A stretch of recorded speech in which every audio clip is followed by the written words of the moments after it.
My daughter was scheduled for emergency surgery, and I sat in the waiting room for 6 hours with nothing but bad coffee and worse thoughts. By the time they rolled her into recovery, I was already half out of my mind with worry. What I didn't know was that the old man in the bed on the other side of the curtain had been listening to my son-in-law make phone calls for 3 hours. And before I left that hospital, he would hand me something I almost threw away. A warning that turned out to be the only thing standing between me and losing everything. My name is Edward. I'm 68 years old. I spent 31 years working as a floor supervisor at a steel fabrication plant outside Cincinnati. I've got rough hands, a bad knee, and a pension that Linda and I planned our whole retirement around. Linda passed 4 years ago. Ovarian cancer. Fast and brutal. She was gone in 7 months from the day they found it. After that, my daughter Amy was all I had left. My son moved to Portland years ago. We talk at Christmas, but Amy stayed close. Married Derek when she was 32, had 2 kids, lived 20 minutes from my house. She called me every Sunday, came over for dinner most Thursdays. She was Linda all over again in some ways. That laugh, that way of putting her hand on your arm when she was listening to you. I loved that girl more than I can say. Derek was another story. I never disliked him, not exactly. He was charming in that way that always made me slightly uncomfortable, the way a car salesman is charming. Smooth, quick with a compliment. He worked in commercial lending, always had a deal in the works, always had a reason why this investment or that one was a sure thing. I nodded along at family dinners. I kept my distance from his schemes. What I didn't see was what was happening right under my nose. It started the night Amy collapsed. She'd been having chest pains for weeks, attributed them to stress. Derek said she was fine. She said she was fine. Then one Thursday she called me from the bathroom floor of their house, barely able to speak, telling me to come. I called 911 on my way there. By the time I arrived, the ambulance was already pulling out of the driveway. They admitted her to St. Vincent's Medical Center downtown. Possible cardiac event, they said. They needed to run tests, monitor her overnight, maybe longer. I stayed. Of course I stayed. Derek arrived 2 hours after I did, which I filed away but didn't examine too closely. He'd been at a work dinner, he said. He couldn't get away immediately. He hugged Amy, talked to the doctor, asked all the right questions. Then he stepped out into the hallway, and I watched him through the small window in the door, phone already against his ear, already talking. Amy's room had 2 beds. The other was occupied by an elderly man who hadn't had a single visitor since I'd arrived. He was thin, white-haired, with alert brown eyes that didn't miss much. He introduced himself as Harold. Harold Watkins, retired, 74 years old. He'd spent 30 years as a branch manager at First Federal Savings before his knees gave out and his doctor gave him a speech about slowing down. I brought him coffee from the machine down the hall the second morning. Same reason I'd brought coffee to anyone who looked like they needed it. He thanked me. We talked about nothing important for a while. Amy was sleeping. Derek hadn't come back yet that morning. Harold watched me the way older men watch other older men, when they can tell something is wrong. He said quietly without any preamble. The man who came to see your daughter yesterday, the younger one. He's planning something. I looked at him. He held my gaze. I was awake most of the night. That curtain doesn't block sound, just sight. He made phone calls in the hallway near my window. I heard things. I asked him what kind of things. He said your name, Harold told me. He said the words retirement account. He said, and I want to be exact here, because I'm not a man who repeats things loosely, he said. Once the old man signs it, we're done waiting. I sat with that for a moment. Then I told Harold what I told myself. Derek was in lending. He probably talked about accounts and signatures all day long. It was probably nothing. He was probably talking about a client. Harold nodded the way a man nods when he's already accepted that you won't believe him today. He said, maybe so. Then he reached to his bedside table and picked up a pen, an old one, heavy and silver, the kind they used to give executives. He held it out to me. Take this, he said. I asked him why. Because the next time someone asks you to sign something, Harold said, I want you to use it. It'll make you stop. Look twice. Think before you sign. I almost said no. Instead, I took the pen. Something in his face made me take it. They discharged Harold the following morning. He left before I was fully awake. When I pulled back the curtain, his bed was already stripped.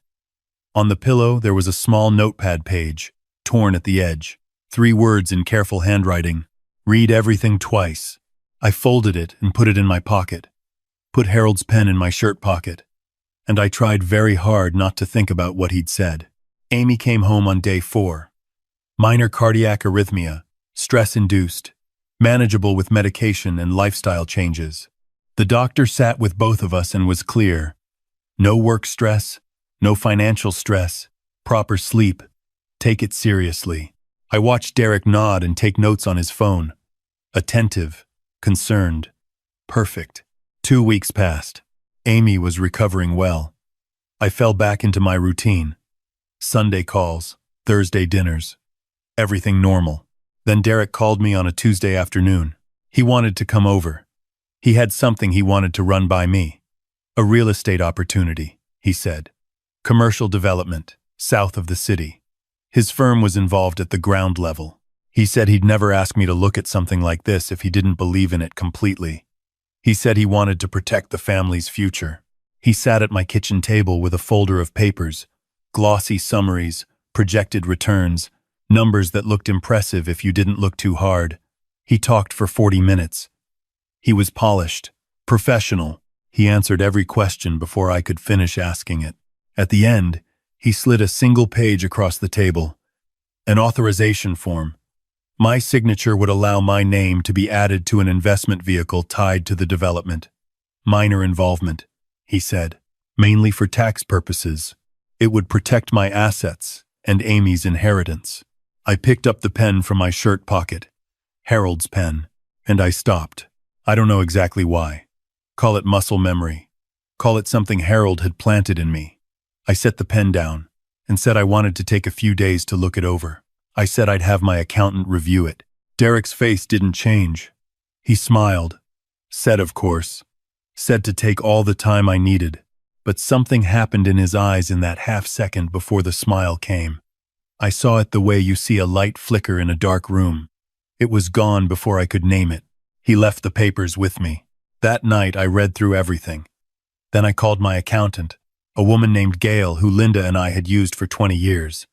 She came over the next afternoon, went through the papers slowly. Her face stayed professional for a while. Then it didn't. She pointed to 3 specific lines buried in the 3rd page. This structure, she said carefully, would effectively allow a co-signatory to initiate transfers out of the linked account with single-party authorization. Meaning, if I signed this, Derek could move money without my knowledge or consent. I asked her if that was unusual. She said she'd never put a client's signature on something like this. Not ever. I thanked her. I walked her out. I stood in my driveway for a long time after her car was gone. I thought about Harold. Once the old man signs it, we're done waiting. I didn't sign the papers. I also didn't tell Derek right away. I told him I needed more time. He said no problem. He said he understood completely. That same week, I started paying closer attention. I pulled out every financial statement I had. I went through 12 months of bank records. I'd given Derek limited power of attorney 18 months ago, after Linda died, when I was too raw to manage everything myself, and he'd offered to help. I'd thought it was kindness. I'd thought it was my son-in-law stepping up for the family. I found 3 transfers I didn't recognize. A total of $42,000. Moved in small amounts over 14 months, to an LLC I'd never heard of. An LLC, I would later learn, that Derek had opened in his brother's name. I sat in my kitchen with those statements spread across the table and I thought about Amy in that hospital bed. I thought about whether Amy knew. I didn't want to think about that. I called a lawyer, a man named Curtis Webb who handled estate work. I'd used him to update my will after Linda passed. I told him what I'd found. I told him about the papers Derek had brought. I told him about Harold Watkins and what he'd overheard. Curtis listened without interrupting. When I finished, he said two things. First, he said freeze the power of attorney immediately. He'd file the paperwork that afternoon. Second, he gave me the name of a private investigator. He said her name was Diane Moss. He said she was thorough and discreet. I met Diane at a coffee shop on Reading Road 3 days later. She was 50-something, practical, with the kind of eyes that had seen enough to not be easily surprised. I walked her through everything. She told me what she'd look for: financial trail, business connections, any civil litigation, any pattern of behavior. She came back to me in 11 days. She sat across from me at that same coffee shop and opened a folder, and I could tell from the way she placed it on the table that what was inside was going to be hard to look at. Derek had done this before. His first marriage, a woman in Louisville named Karen. They'd been married 4 years. During that time, Derek had moved roughly $80,000 from Karen's savings and a joint investment account into a series of LLCs. Karen had discovered it, filed for divorce, attempted to press charges. The case had been settled out of court. Non-disclosure agreement. Derek had walked away. He'd met Amy 14 months later. I sat there, looking at the documents Diane had assembled. Karen's divorce records, the redacted settlement, Derek's business filings, the shell companies. Diane had also found credit bureau irregularities. Derek's personal credit was a wreck. He was carrying $230,000 in debt, most of it from a failed development deal from 3 years ago. And the LLC he'd sent my $42,000 to? The one in his brother's name? He'd used the same structure in Louisville. I asked Diane the question I hadn't been able to ask myself yet. I asked if she thought Amy was involved. Diane took a long moment. She said she'd found no evidence that Amy had knowledge of the LLCs or the transfers. She said that based on the Louisville pattern, Derek operated by keeping his partners completely in the dark. She said Karen had been blindsided too. She said that didn't mean I wouldn't need to tell Amy. It just meant Amy was likely as much a victim as I was. I drove home and sat in the house Linda and I had lived in for 27 years, and I tried to figure out how to tell my daughter that the man she'd built a life with had done this before and was doing it again. Curtis and Diane recommended the same thing. Don't confront Derek. Not yet. Not until the asset protection was in place. Freeze accounts. Revoke power of attorney. Put the house in a protected trust. Change every password, every PIN, and then watch. I did all of it in 4 days. Curtis worked fast. By the end of the week, Derek couldn't access anything connected to my name. On the 5th day, Derek called me. His voice was easy, warm. He asked how I was doing. He asked about the investment papers. Said he didn't want to push, but the window was closing. Said the other partners were asking about my commitment level. I told him I'd decided to pass. I said I appreciated him thinking of me, but the timing wasn't right. A pause, shorter than it should have been. Then, sure, Ed. No worries at all. I respect that. That night, Diane sent me a text. He pulled your credit report today. He's checking what you have. I called Curtis. We moved the house into the trust the next morning. 3 days later, Amy called me. She sounded strange, careful, like she was reading from something. She asked me why I'd revoked Derek's power of attorney. She said Derek had mentioned it in passing, said it had come up in some paperwork. She said she just wanted to understand. I told her I wanted to talk to her in person. She came over that Thursday without Derek. She sat at the same table where I'd spread out those bank statements, and I showed her everything. The transfers, the LLC, the Louisville records, Diane's file. She didn't say anything for a long time. Then she started to cry. Not dramatically, just quietly. The way you cry when something you've been half suspecting confirms itself and the confirmation is worse than the suspicion. She said, I thought it was work stress. I thought he was just overwhelmed. He kept saying things would get better once a deal came through. I told her about Karen. She hadn't known about Karen. After that, she couldn't stop shaking. I want you to know that watching your daughter fall apart across a kitchen table is one of the hardest things a father can do. I wanted to absorb every bit of it for her. I couldn't. All I could do was sit there and not look away. We talked for 4 hours. By the end of it, she was steady again, in the way that people get steady when they've moved past the shock and into something harder and more purposeful. She said she wanted to see a lawyer. She said she wanted to protect her children. She said she needed to do this right. I told her I was with her every step. What neither of us knew was that Derek had already moved to the next stage. Curtis called me 9 days later. He'd been contacted by a life insurance company, Meridian Life, flagging an application for verification. Someone had applied for a $750,000 term policy in my name. The beneficiary was Derek. Application dated 6 weeks ago. My name. My medical history. Pulled from Street. Vincent's records from when I'd been treated for a minor cardiac episode of my own 2 years prior. My signature. Forged so precisely that the insurance company's intake reviewer had accepted it without question. Curtis read me the details over the phone. I listened. When he was done, I sat very still and thought about what it meant that Derek had been planning this for at least 6 weeks. That while he was sitting at my kitchen table with those investment papers, while he was calling me to check on Amy, while he was sitting at my dinner table eating the pot roast I'd made from Linda's recipe, he'd already filed a policy that was worth $750,000 if I stopped breathing. I called Diane. She said she'd already started looking when Curtis contacted her. She said she'd found something else. She said, "Ed, your car was at Derek's cousin's garage 2 weeks ago. Derek drove it there, said he needed to borrow it for an errand. It was there for 90 minutes. I asked her what she meant by that. The cousin does custom work, she said. Off-the-book stuff. I talked to a mechanic who used to work there. She paused. I want you to have your brakes checked before you drive that car anywhere. I had the car towed to a shop I'd used for years. The mechanic called me within an hour. He put me on hold, came back, told me to come in. When I got there, he showed me what he'd found. The brake line had been partially compromised. Not cut through, just weakened. The kind of failure that would develop over 15 to 20 minutes of normal driving and then stop working without warning. I was 68 years old. I had a minor cardiac history. If I'd been on the highway when those brakes failed, it would have looked exactly like what Derek needed it to look like. I sat in that mechanic's waiting room and I thought about Harold Watkins, about the pen in my shirt pocket that I hadn't stopped carrying, about 3 words on a notepad page. Read everything twice. I called Curtis, and I said, I want to end this. Here is what we did. Curtis contacted Detective Renee Burgess at Cincinnati PD's Financial Crimes Unit.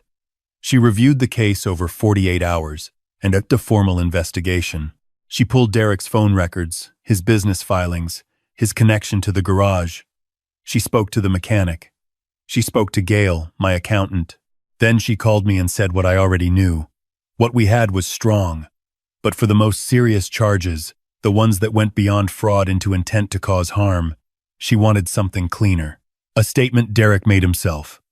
On record. She asked me if I was willing to have a final conversation with Derek. Recorded. Controlled. She'd be close. Her team would be ready. I said yes. We staged it carefully. I called Derek and told him I'd reconsidered the investment. I told him I'd made a mistake, that I could see what he was trying to do for the family, and that I wanted to talk it over. He agreed to meet at my house the following afternoon with no hesitation. His voice had that warmth in it again, that salesman warmth. He sat at my kitchen table for the last time. He brought new papers, a revised version of the authorization form, the same structure underneath dressed in different language. He slid it across to me. He explained it again. Patient, practiced, friendly. I picked up Harold's pen. I said, Before I sign this, Derek, I need to ask you something. He said, Sure, Ed. Anything. I said, Karen. The name landed on the table between us like something heavy. His face didn't crack immediately. I'll give him that. He held the smile for almost 2 full seconds. Then, something shifted, and what was underneath wasn't friendly at all. He tried to deflect. He tried the work stress version, the misunderstanding version. I let him talk for a few minutes. Then I opened the folder I'd kept on the chair beside me, the one with Diane's report, the bank statements, the LLC filings, a copy of the life insurance application, the mechanic's written assessment of my brake line. I laid them out one at a time. I watched his face change with each page. By the end, he wasn't trying to explain anymore. He stood up. He said, quietly, and without any of the warmth left, "You don't know what you're doing." I said, "I know exactly what I'm doing." He said, "Amy will never forgive you for this." I told him Amy already knew. That's when the front door opened. Detective Burgess. 2 officers behind her. She had everything she needed. The recording, the documents, the mechanic's report, the insurance application, the financial trail going back 14 months. Derek looked at me one last time. I held his gaze and said nothing. They took him out through my front door. I stood in the kitchen where Linda and I had raised our family, and I didn't feel like I'd won anything. I felt like I'd survived something. Those are very different feelings. The case moved quickly after that. Karen came forward once she heard. Her non-disclosure agreement didn't cover criminal proceedings.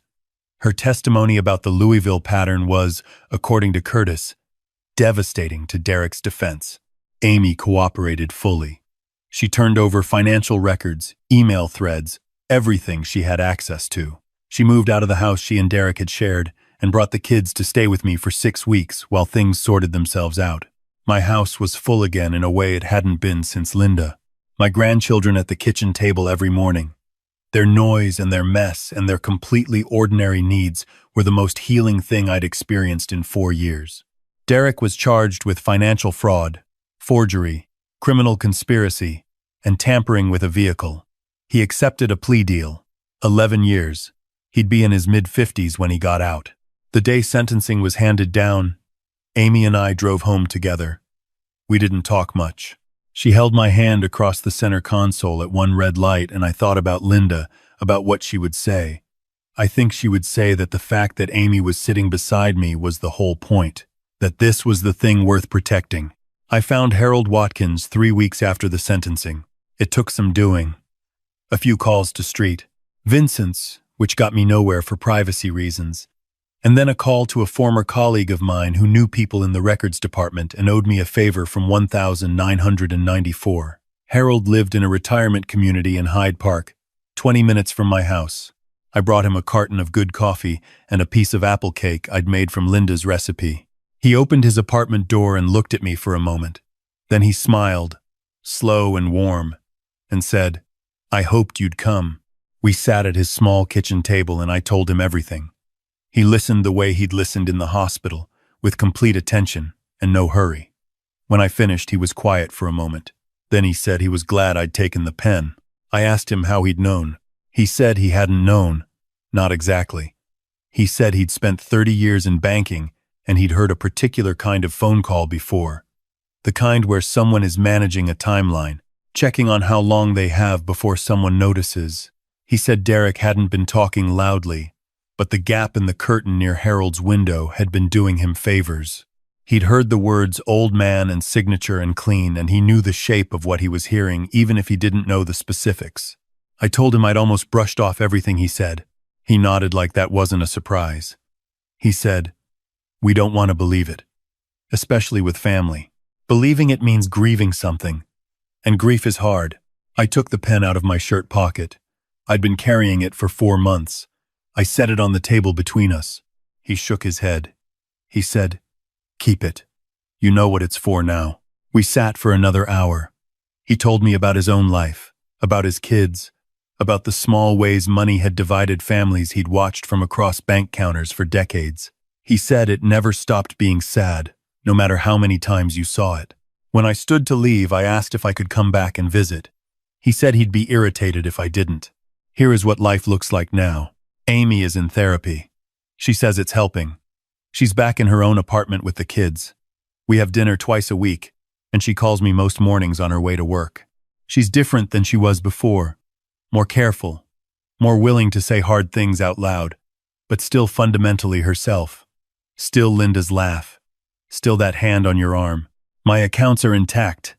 The house is mine. Curtis set up a trust that protects everything properly. Gail does a quarterly review. I never gave anyone power of attorney again. I volunteer twice a month at a senior center in Blue Ash. I started because they needed people to help older residents navigate financial paperwork, understand what they were signing. Ask the right questions. I started because of Harold's pen. I've been doing it for 8 months. Last month, a woman named Dorothy came in with documents her son had left with her to sign. I sat with her for 2 hours, and by the end, we'd identified 2 authorization clauses that would have given him unchecked access to her savings account. She looked at me when I explained what those clauses meant. She was 81 years old, and her son was all she had left, and she'd almost signed it because he'd told her it was routine. She asked me how I knew what to look for. I told her about Harold. I told her about the hospital and the pen and 3 words on a notepad page. I told her it's okay to slow down, to ask questions, to take a few days before you sign anything, no matter who hands it to you or how much you love them. I told her that the people who love you will wait, and the ones who won't wait are the ones you need to know about. I still have Harold's pen. It sits on my desk at home next to a photo of Linda and one of Amy and the kids from last Thanksgiving. Some mornings I pick it up and I think about what it cost me to learn what I know. And some mornings I think about Dorothy and the other people who've come through that center, and I think that maybe what it cost wasn't entirely wasted. Linda used to say that the things that hurt us the most are the ones that make us most useful to other people, if we let them. I didn't understand what she meant for a long time. I think I understand it now. If you're watching this and something feels wrong, trust that feeling. You're not being paranoid. You're not being disloyal. You're being careful with the life you've built, and that life is worth being careful with. I almost lost everything, because I couldn't imagine that someone I trusted was counting on exactly that. Don't make the same mistake. Slow down. Read everything twice. And if a stranger in a hospital bed hands you something and says, "Keep this," keep it. You might need it more than you know.